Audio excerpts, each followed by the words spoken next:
তুমি আপনি চাইলে কঠিন রোগ থেকে শেফা অর্জন করতে পারেন। 4 নাম্বার, আল্লাহর কোন বান্দা যদি আল্লাহ তাআলা শুকরিয়া আদায় করে, ওই বান্দার যদি অভাব থাকে, কামাই রুজি না থাকে, আমার আল্লাহ তাআলা বান্দার অভাব অনটন দূর কইরা বান্দার কামাই রুজির মধ্যে বরকত দান করে দেয়। সাহাবায়ে কেরাম বলে, নবী গো,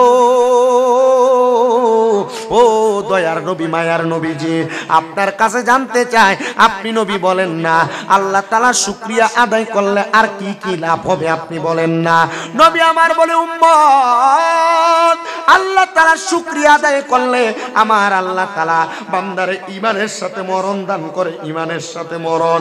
ও আমার মধ্যম দিগলদির বাবারা, ও আশেপাশে এলাকার বাবারা, চাঁদপুরের বন্ধুরা, একটু মনোযোগ দিয়ে আমার বয়ানটা শ্রবণ করার চেষ্টা করেন।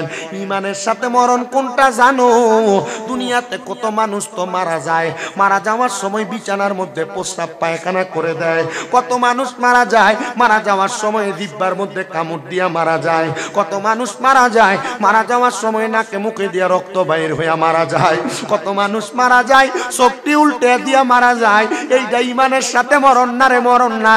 সাহাবায়ে কেরাম কয়, নবী গো, ঈমানের সাথে মরণ কোনটা গো নবী?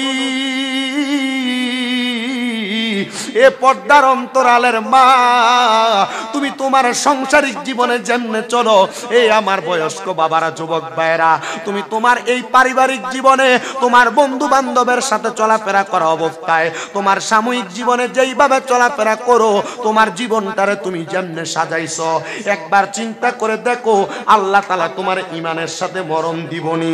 যদি মরার পরে কবরে গেলে নবীরে দেখা না পাও, এই মরণ দিয়া কোনো লাভ হবে না। মারা যাওয়ার সময় বিছানায় প্রস্রাব পায়খানা করে দিলে, মারা যাওয়ার সময় জিহ্বার মধ্যে কামড় দিয়া মারা গেলে, নাকে মুখে দিয়া রক্ত বাইর হইয়া মারা গেলে, মানুষ বলবে এটা ইমানদার হইয়া মারা যায় নাই। নবী গো, ও দয়ার নবী, মায়ার নবী, ইমানদার কেমনে মরে? আজরাইল কি ইমানদারকে আদর যত্ন কইরা ইন্তেকাল করায়, রূহ কবজ করে? আমার নবী বলে, উম্মত, আজরাইল যখন কোন ইমানদারের সামনে চলে আসে, ইমানদার বান্দাটা আজরাইলটার সামনে আসার সাথে সাথে আজরাইলের চেহারার দিকে তাকায়। আজরাইল আইসা ইমানদারের সামনে যখন দাঁড়ায়, ইমানদারের বুকের মধ্যে হাতটা দেয়।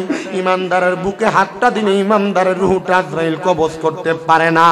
বলে, কেন গো, কেন রূহটা কবজ করতে পারে না? বলে, ইমানদার যখন বুকের মধ্যে যখন আজরাইল হাত দেয়, ইমানদারের বুক থেকে জবাব দেয়, আজরাইল, এই বান্দার রূহ তুমি বুক দিয়া বাহির করতে পারবা না। বলে, কেন গো, কেন পারবো না? বলে, বান্দার বুকের